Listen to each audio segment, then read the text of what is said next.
সাম্য হত্যার বিচার দাবিতে শাহবাগ থানা ঘেরাও করেছে শিক্ষার্থীরা। সে বিষয়ে জানাচ্ছিলাম দর্শক। এই বিষয়ে আরো জানবো, আমার সহকর্মী মনিরুল ইসলাম সেখানে রয়েছেন। মনির, শিক্ষার্থীরা কি বলছে বিস্তারিত জানাবেন, সেখানকার সার্বিক অবস্থা জানাবেন, পুলিশের বক্তব্য কি?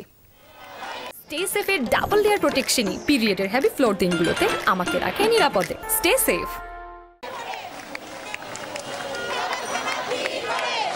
আসলে শাহরিয়ার আলম সাম্য হত্যার প্রতিবাদে আজকে টিএসসি রাজু ভাস্কর্য শিক্ষার্থী সমাবেশ ডাকা হয়েছিল। তারপরেই শিক্ষার্থী সমাবেশ থেকে উপাচার্য কথা বলেছেন। তারপরেই শিক্ষার্থীরা আজকে যে সমাবেশে যারা সংহতি জানিয়েছেন, প্রত্যেকটা পক্ষ শাহবাগ থানা ঘেরাও করতে এসেছেন।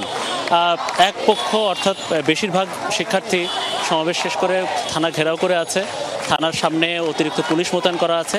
আর একটি প্রতিনিধি দল, শিক্ষার্থীদের একটি প্রতিনিধি দল, তারা শাহবাগ থানার ভেতরে গেছেন। শাহবাগ থানার ওসির কক্ষে শাহবাগ থানার যিনি এডিসি আছেন, রমনা জোনাল এডিসি আসাদুজ্জামান, তার সাথে আসলে মোটামুটি জেরাই করেছেন শিক্ষার্থী প্রতিনিধি দল। তারা জিজ্ঞেস করছেন যে 3 জন আসামি গ্রেফতার হয়েছে, বাকি আসামিদের গ্রেফতার করতে 48 ঘন্টার একটা আলটিমেটাম ছিল, কিন্তু তারপরে একজনও শিক্ষার্থী গ্রেফতার হয়নি।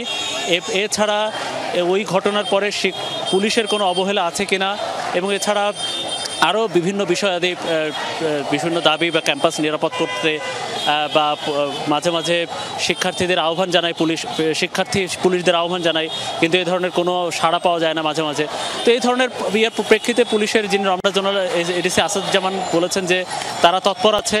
ডিএমপি কমিশনার এবং স্বরাষ্ট্র মন্ত্রণালয়, স্বরাষ্ট্র উপদেষ্টা থেকে শুরু করে সবাই ব্যক্তিগতভাবে এই মামলার খোঁজখবর রাখছেন, তদন্ত নিয়ে খোঁজখবর রাখছেন।